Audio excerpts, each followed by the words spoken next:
start pa rin natin ito. Nandito tayo sa part 3. So maglalagay din ako ng moon. Gusto ko moon. Umaga, moon, no? Ayos na. Ayan. Ito, gusto ko to. Sinabi nating manipulation, it talks about exaggeration of the image. So, hindi siya makatotohanan, pero it's your imagination. So, lahat ng design, depende pa rin sa imagination. Since black ito, so paano natin siya palalabasin? Ayan. So, ang diskarte dito, pag moon, ganito siya, try lang natin siyang i-dodge o i-call. Palitan ng blending option kung lalabas siya dito sa design natin. Hanapan mo siya ng blending.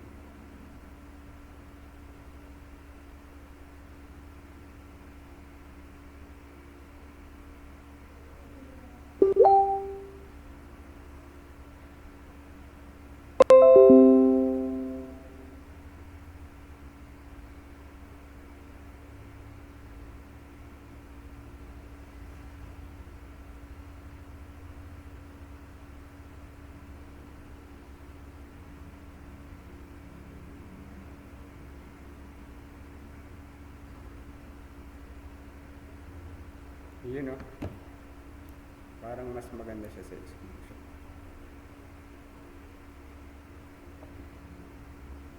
Okay, sabihin na kayo.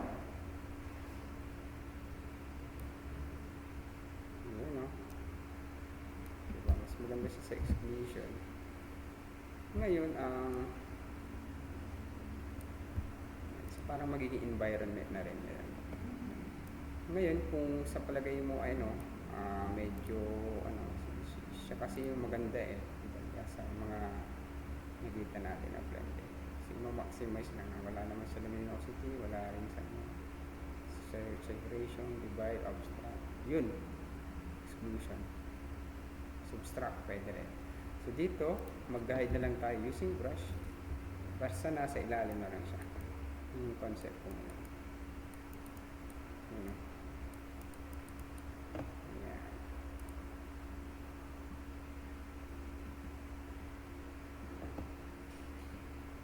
Oops.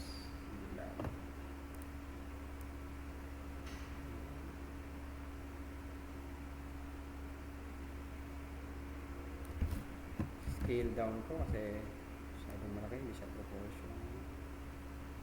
Yeah.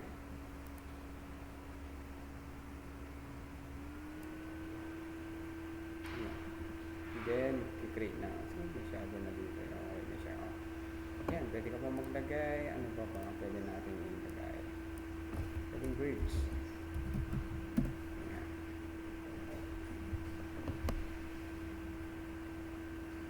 Pwede dito. Ito pwede painting birds. Download. Yan. Kung katapos mo download, hanapin natin siya. Tapos na. Drag ulit natin.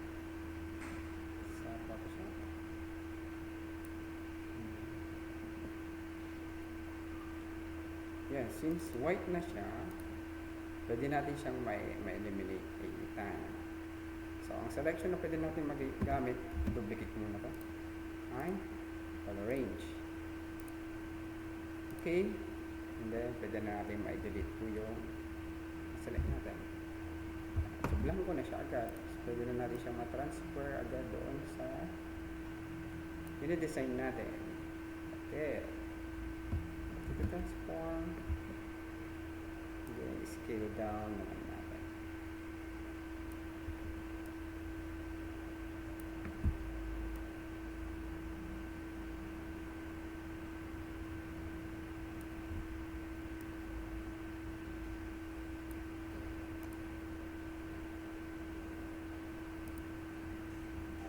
Okay.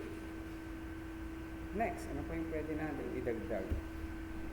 So, i-post ko muna to guys para hindi mahaba.